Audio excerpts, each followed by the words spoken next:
Hello my dear students of class 11, welcome you all once again to my class. তোমাদের বিভিন্ন স্কুলে যে half yearly exam ছিল আশা করব সেটা শেষ হয়ে গেছে।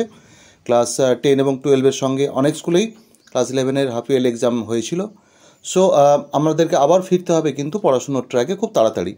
এবং আজকে এই সেশনে আমি যে বিষয়টা নিয়ে আলোচনা করব সেটা তোমাদের টেক্সটের একটা পিস, একটা কবিতাকে নিয়ে আমরা আলোচনা করব। কবিতাটা ব্রাদারহুড, পুরো নামটা হচ্ছে brotherhood, homage to Claudius Ptolemy, written by Octavio Paz. Actually কবিতাটা খুব ছোট কবিতা, মাত্র 8 লাইনের কবিতা, কিন্তু এই কবিতার তাৎপর্য খুব গভীর। এবং এই কবিতার যদি আমরা ইনার মিনিংটা ঠিকঠাক না বুঝে নিই তাহলে কবিতাটার অ্যাপ্রিসিয়েশান আমাদের ডেফিনেটলি কমপ্লিট হবে না। তবে কবিতার আলোচনা এবং অ্যানালিসিসে যাওয়ার আগে আমরা দেখে নেব অক্টাভিও পাজ সম্পর্কে একটু ইনফরমেশান কী কী রয়েছে। তবে I am sorry to say, প্রথমেই যে জিনিসটা তোমাদের চোখে পড়বে যে সেটা বানানটা ভুল রয়েছে এখানে। যে online version of your text book আমি ইউজ করছি সেটা কিন্তু প্রথম অক্টাভিও বানানটাই কিন্তু ভুল রয়েছে। তো এখানে যেটা রয়েছে, Octavio Paz Lozano was a Mexican writer of great renown from the 20th century. উত্তর আমেরিকার মেক্সিকোতে ওনার জন্ম এবং বিখ্যাত কবি এবং 20 শতাব্দীর কবি, কারণ ওনার জন্ম আমরা দেখতে পাচ্ছি 1914-তে, 1914, এবং মারা গেছেন 1998-এ। তো এখানে একটু বলে রাখি আমি তোমাদেরকে যে ইনি ছিলেন একজন মেক্সিকান রাইটার তো বটেই, একই সঙ্গে ডিপ্লোম্যাট, এবং he won the Nobel prize for literature in 1990। 1990-তে কিন্তু সাহিত্যে নোবেল পুরস্কার তিনি পেয়েছিলেন। তো যাই হোক, এখানে বলছে যে the recurring thing of his poetry are philosophical speculation. তার কবিতায় যেটা বারে বারে ফিরে এসছে, রেকারেন্ট মানে যেটা বারবার ঘটে বা ফিরে আসে, সেই বিষয়বস্তু বা থিমটা হচ্ছে, থিম হবে না, এটা থিম হবে। এখানে আবার একটা ভুল রয়েছে স্পেলিংয়ে। তো ফিলসফিক্যাল স্পেকুলেশন মানে হচ্ছে খুব গভীর ভাবনা চিন্তা about the nature of time and love. প্রকৃতি এবং মানুষের যে জীবনের সময়, অর্থাৎ মানুষের জীবন তো আসলে কিছু নয়, নির্দিষ্ট কতটা সময় দেওয়া হয়েছে, কারো 50 বছর, কারো 60 বছর, কারো 70 বছর, কারো 80 বছর, কি আরও একটু বেশি। তো এই যে সময় এবং মানুষের জীবনে ভালোবাসার যে বিভিন্ন টাইপ বা তার নেচার, বৈশিষ্ট্য কেমন হওয়া উচিত, সেইটা নিয়ে তিনি খুব ভালো করে ভেবেছেন এবং সেটা তার যে উপলব্ধিগুলো সেগুলো তুলে ধরেছেন তার কবিতার মধ্য দিয়ে। শুধু কবিতা না, আর অন্যান্য লেখার মধ্যেও রয়েছে, তবে বেশিরভাগটা কিন্তু কবিতার মধ্য দিয়ে প্রকাশিত হয়েছে। তো some of his famous works are the Sunstone, the Bow and the Lyre, the Labyrinth of Solitude, এগুলো তার বিখ্যাত লেখাগুলোর মধ্যে রয়েছে। তবে এখানে একটা এক্সট্রা আমি তথ্য তোমাদের দেবো, একটা নয় কয়েকটা এক্সট্রা তথ্য দিতে চাইবো, যে ওনার কিন্তু একটা কানেকশন ছিল ভারতবর্ষের সঙ্গে। অ্যাকচুয়ালি অক্টাভিও পাজ আমরা জানি যে তিনি ভারতে এসেছিলেন। হি ভিজিটেড ইন্ডিয়া ইন 1952, অর্থাৎ 1952-তে ভারতে এসেছিলেন, and came under the influence of Hinduism and Buddhism. তো তার মধ্যে একটা অতীন্দ্রিয় যে ফিলসফির প্রতি অ্যাট্রাকশন বা তার ইনডেপথ যে একটা সোর্স, সেটা কিন্তু এই ইন্ডিয়ান কানেকশনের সঙ্গে কিন্তু খুব খুব ক্লোজলি অ্যাসোসিয়েটেড। কারণ হিন্দু ধর্ম এবং বৌদ্ধ ধর্মের যে আধ্যাত্মিকতা, সেটা দ্বারা তিনি খুব প্রভাবিত হয়েছিলেন। And he returned 10 years later in his official capacity as ambassador to India. তো মেক্সিকান অ্যাম্বাসাডার বা রাষ্ট্রদূত হিসাবে আরও 10 বছর পরে, অর্থাৎ 1962-তে তিনি আবার ভারতে আসেন। তো তার এই ভারতের সঙ্গে কানেকশানটা কিন্তু তার জীবনের ফিলসফিক যে বেন্ট অফ মেন্টালিটি সেটা তৈরি করতে খুব খুব হেল্প করেছে। এবং আরেকটা তথ্য এখানে দেওয়ার দরকার রয়েছে যে আমরা অক্টাভিও পাজের সঙ্গে আরও কয়েকজন কবির নাম আমরা একই সঙ্গে প্রায় উচ্চারণ করি, যেমন পাবলো নেরুদা, চিলির কবি, যিনি ছিলেন ইনিও Nobel laureate, Gabriel Garcia Marquez এবং মার্সিও ভার্গোস লোসা, যিনি পেরুর কবি, আর গার্সিয়া মার্কেজ যার নাম বললাম তিনি হচ্ছেন কলম্বিয়ার কবি। এরা সবাই কিন্তু আমেরিকান যে সাহিত্যের যে ধারাটাকে খুব এনরিচ করেছিলেন। মানে এদের মধ্যে বেশ কিছু তোমরা দেখতেই পাচ্ছ যে সাউথ আমেরিকান কবি, কারণ ইনি মেক্সিকান, কিন্তু বাদবাকিরা কিন্তু একজন কলম্বিয়া থেকে, একজন চিলি থেকে, একজন পেরু থেকে, এরা সব সাউথ আমেরিকান কবি। তো এদের সঙ্গে তাদের একটা খুব ভালো অ্যাসোসিয়েশন ছিল এবং they represent the brilliant, influential and hugely popular writing of the Americas. অর্থাৎ এই আধুনিক আমেরিকান সাহিত্যের একটা ধারাকে এরা খুব এনরিচ করেছিলেন। অক্টাভিও পাজের সঙ্গে আরও এই যে তিনজনের নাম বললাম এরা মিলে। তো এখানে একটা কথা আর একটু বলে রাখা দরকার রয়েছে যে পাজ একটা জিনিস বিশ্বাস করতেন, হি believed that poetry could make him understand the present and inspire him to search for a reality. এটাই এই কবিতার আলোচনা তথা অ্যাপ্রিসিয়েশনের স্টার্টিং পয়েন্ট। তিনি বিশ্বাস করতেন যে কাব্য তাকে কিন্তু একটা বুঝতে সহায়তা করছে এবং সেটাকে তুলে ধরতে সহায়তা করছে, উৎসাহিত করছে। সত্যিকারের বাস্তবতা কী, রিয়েলিটি তো আমরা যেটা চোখের সামনে দেখছি এটাকে আমরা রিয়েলিটি বলে জানি, যে এই চারদিকে গাছপালা প্রকৃতি মানুষেরা রয়েছে, এরা সবাই রিয়েলিটি। কিন্তু এটাই কি সব? এর পেছনে আর কিছু নেই, আর কেউ নেই, আর কোনো মিস্ট্রিয়াস কিছু লুকিয়ে নেই। এটাই তাকে, এই ভাবনাটাই তাকে তাড়িয়ে বেরিয়েছে এবং সেটাই তার ফিলসফিক্যাল যে সমস্ত রিয়েলাইজেশনস বা রিফ্লেকশনসগুলোর ইনস্ট্রুমেন্টাল ফ্যাক্টর আমরা বলতে পারি। যাই হোক, এই কবিতায় যেটা বলা রয়েছে সেটা আমরা একটু ছোটো করে, এখানে একটা নোট রয়েছে, এই নোটটা আমি জেনারেলি পড়াই না, কারণ কবিতার প্রতি তাহলে ইন্টারেস্টটা কমে যায় বলে আমার মনে হয়। যাই হোক, যেহেতু রয়েছে একটু চোখ বুলিয়ে নিই। In this poem of 8 lines, মাত্র 8 লাইনের এই কবিতায়, the speaker conducts an enquiry. তো কবি একটা যেন অনুসন্ধান চালাচ্ছেন আপন দ্য ইনসিগনিফিক্যান্স অফ ম্যান, মানুষের তুচ্ছতার উপরে, compare to the vastness of the universe, এই বিশাল বড় মহাবিশ্বের তুলনায় মানুষের জীবনের যে তুচ্ছতা, সেটা কতটা তুচ্ছ সেটা যেন একটা তিনি অনুসন্ধান করছেন। Then a realisation as to his inclusion in the general scheme of the universe dawns on the speaker. কিন্তু তারপরেই একটা আমরা শিফট দেখি যে এই মহাবিশ্বের সাপেক্ষে আমরা মানুষ বা অন্য যে কোনো জীবেরা বা প্রাণীরা খুবই তুচ্ছ, এটা ঠিক। তা সত্ত্বেও আমাদের নিজস্ব একটা গুরুত্ব রয়েছে, প্রত্যেকটি এলিমেন্ট এই মহাবিশ্বের তার নিজস্ব গুরুত্বটা পালন করেছে, কেউ কিন্তু সেই অর্থে ইনসিগনিফিকেন্ট নয়। ওকে, তো সেটা তার মাথায় ডনিং করার মানে হঠাৎ করে তার মধ্যে রিয়েলাইজেশনটা আবার আসে। তো he realises the signification of the universal brotherhood of all beings in a scheme of celestial organisation. এই সারা মহাবিশ্বের যে মহাজাগতিক একটা পরিবার বা সম্বন্ধ বা স্কিম যদি বলি একটা, সেই স্কিমের মধ্যে আমাদের প্রত্যেকের রোল রয়েছে এবং প্রত্যেকে কিন্তু আমরা একটা বাঁধনে বাঁধা।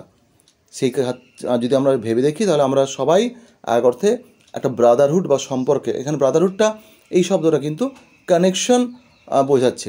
তবে টাইটেলে একটা পার্ট থেকে গেছে যে হোমেজ টু ক্লডিয়াস টলেমি, কেন এই কথাটা এখানে ইনক্লুড করা হলো সেটা আমি একদম শেষে আসবো। আমি কবিতাটা একটু দেখে নেব। আই এম এ ম্যান, আমি একজন মানুষ।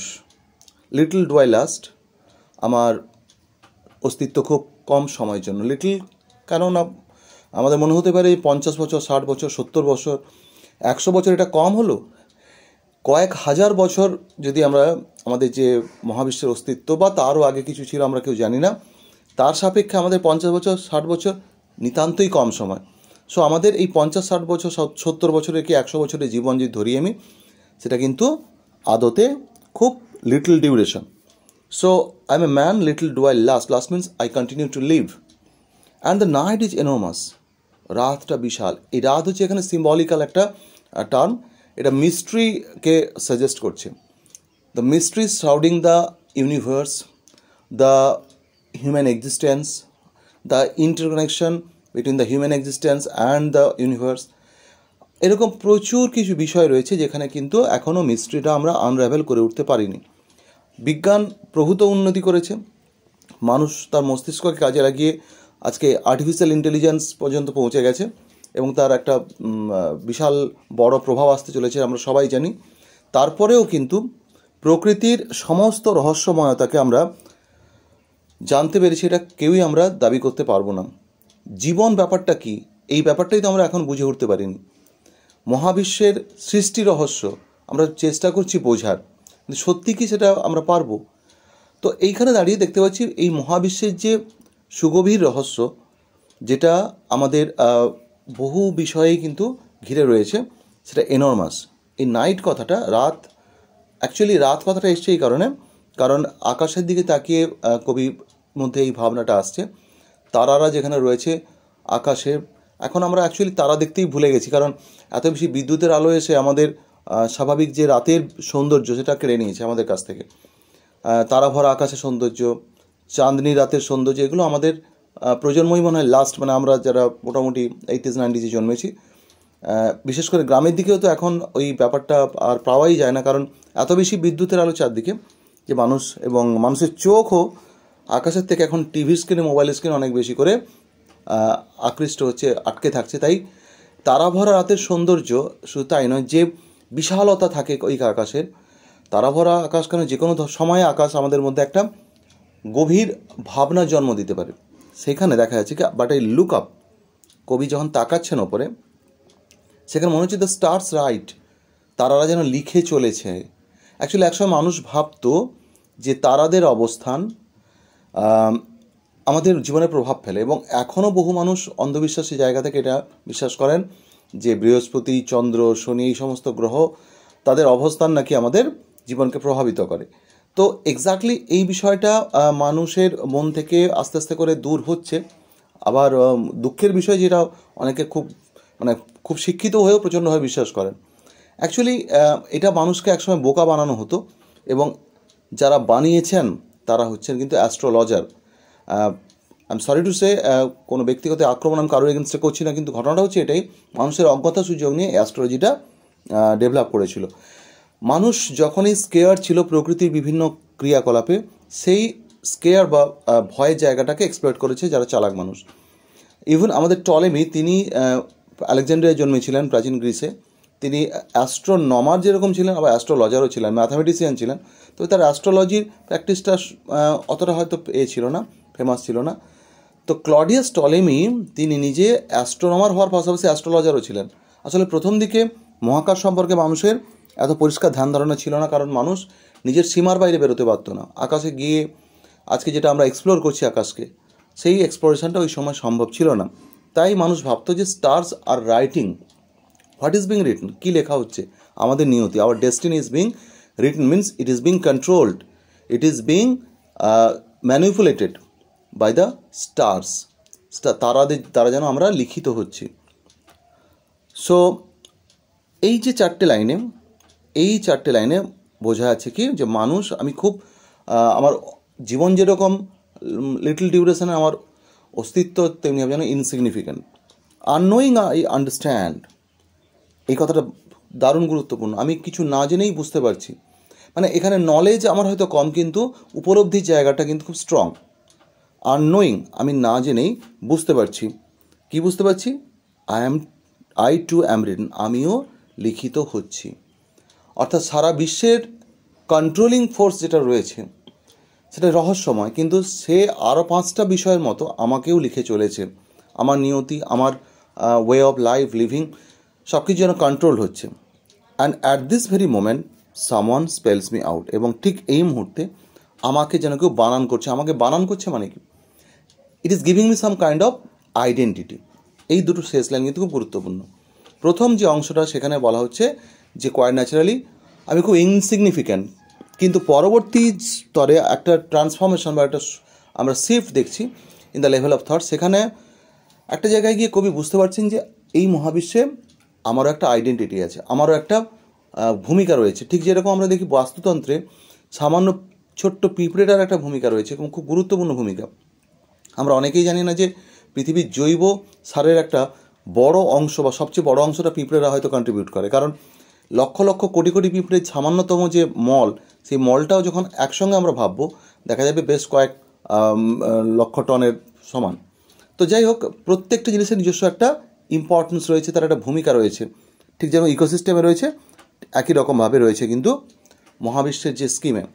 তো সেই স্কিমে সব কিছুই কিন্তু একে অপরের সঙ্গে কানেক্টেড। এটাই সবচেয়ে বড় পয়েন্ট এখানে। টলেমি প্রসঙ্গটা এখানে আসবে। ক্লডিয়াস টলেমিকে আমরা যাকে পাচ্ছি, তিনি হচ্ছেন, আগেই বললাম আমি, গ্রেসিয়ান বা গ্রিক একজন ম্যাথামেটিশিয়ান, এবং একই সঙ্গে অ্যাস্ট্রোলজার তিনি ছিলেন। এবং তিনি অনেক বই লিখেছিলেন। তার মধ্যে অ্যালমাজেস্ট বলে একটা বই ছিল, সেটা একটা ম্যাথামেটিক্যাল ট্রিটিস, মানে একটা গাণিতিক আলোচনা। এবং সেইখানে আমরা দেখতে পাচ্ছি কি, সেখানে গ্রহ নক্ষত্রের যে অ্যাপারেন্ট মোশন, যেটা আমরা আপাত গতি বলি, সেটা নিয়ে তিনি ডিল করেছেন। এবং তিনি চেষ্টা করেছেন তার সারা জীবনে এই যে হেভেনলি সমস্ত বডিজ, অর্থাৎ গ্রহ নক্ষত্রের মধ্যে ইন্টারকানেকশন কিছু রয়েছে কিনা, বা ইন্টারকানেক্টিভ ফোর্স তাদের মধ্যে কিছু রয়েছে কিনা, রিদমিক কোনো রিলেশনশিপ রয়েছে কিনা, সেটা খোঁজার চেষ্টা করেছেন। এবং তিনি বিশ্বাস করতেন যে এই সমস্ত মহাবিশ্বের যা যা কিছু এলিমেন্ট সবার মধ্যে একটা রিদমিক ইন্টারকানেকশন রয়েছে। ঠিক একই জায়গাটা যেন হিট করছে এই ভাবনাটা কবি এখানে কি বলছেন, যে আমি যত তুচ্ছই হই না কেন মহাবিশ্বের এই মহা স্কিমের মধ্যে, মহা পরিকল্পনার মধ্যে আমারও একটা স্থান রয়েছে, আমারও একটা ভূমিকা রয়েছে। সো আমি সবার সঙ্গে যেন একটা ব্রাদারহুডে বা রিলেশনশিপে আবদ্ধ। ব্রাদারহুড কেন না, I am created by the same creator whoever it may be God. আজ যদি আমরা ভাবি এটা গডের অস্তিত্বকে অস্বীকার করি, ভাবি যদি প্রকৃতি, মেবি বি ইট নেচার, বি ইট গড, যেই স্রষ্টা হন না কেন তার সেই সৃষ্টির স্কিমের মধ্যে আমিও রয়েছি। একই রকমভাবে আমি সৃষ্টি হয়েছি, আরও হাজার লক্ষ জিনিস সৃষ্টি হয়েছে সেই স্রষ্টার দ্বারা। তাহলে এই মহাবিশ্বের সব কিছুই কিন্তু সৃষ্টি একজনের দ্বারা। তো আমাদের স্রষ্টা বা পিতা যেন একজন। তো আমরা একে অপরের সঙ্গে একটা ব্রাদারহুডের দ্বারা আবদ্ধ। এই বোধটা কিন্তু এই কবিতার মূল জায়গাটা, যেখানে ওই যে হোমেজ টু ক্লডিয়াস টলেমি, এটা তাৎপর্যটা এবারে আমরা বুঝতে পারছি যে এই কবিতার মধ্য দিয়ে কবি, বিংশ শতাব্দীর কবি অক্টাভিও পাজ গভীর একটা রিয়েলাইজেশন তুলে ধরছেন যে টলেমি সেই কবে প্রাচীনকালে অ্যানসেন্ট টাইমসে যে রিলেশনশিপের কথা বলেছিলেন, interrelationship among all the heavenly bodies, কি of all the elements of the universe, সেটা আমি আজকে খুব ভালোভাবে উপলব্ধি করতে পারছি। মানুষ হিসাবে আমি যত তুচ্ছই হই না কেন আমার একটা যে ভূমিকা রয়েছে, আমি যে আরও লক্ষ জিনিসের সঙ্গে connected, interconnected with some kind of undeniable indispensable relationship, সেটা আমার বোধের মধ্যে আসছে। That's why I feel myself to be a brother to thousands of lakhs of other elements whom I think to be also my brothers. Brothers means actually counterparts, এই অর্থে আর কি। তো যাই হোক, আমরা মোটামুটি কবিতাটা বুঝে নিলাম এবং এই কবিতার উপরে কোয়াইট ন্যাচারালি দু তিনটে প্রশ্ন হওয়া উচিত। একটা হচ্ছে টলেমির রেফারেন্স কেন, ব্রাদারহুড কথাটা কেন বলা হয়েছে, কবিতার সেন্ট্রাল থটের উপর একটা প্রশ্ন আসতে পারে, এবং কবিতার আর্ট লাইনের মধ্যে যে দুটো থট প্রসেস রয়েছে সেই দুটো থট প্রসেস কী কী, বা just add some note on the contrasting thoughts that the poem puts forward in the first and in the second sections. মোটামুটি এই কয়েকটা প্রশ্ন আসা উচিত। তো আমরা টেক্সটের আলোচনাটা আজকে এখানেই শেষ করব। আশা করব কবিতাটা নিয়ে তোমাদের আর আন্ডারস্ট্যান্ডিং কোনো সমস্যা হবে না। এইটুকু বলে আজকের এই ক্লাসটাকে আমি শেষ করছি এবং দেখা হচ্ছে তোমাদের সঙ্গে পরের ক্লাসে। সো ততক্ষণ সবাই ভালো থেকো। দেখা হচ্ছে ডেফিনেটলি অন্য কোনো টপিক নিয়ে, কোশ্চেন আনসার হতে পারে, অন্য কোনো টেক্সট পার্ট হতে পারে, anything whatsoever. So stay well, stay connected, meet you in the next class. Thank you.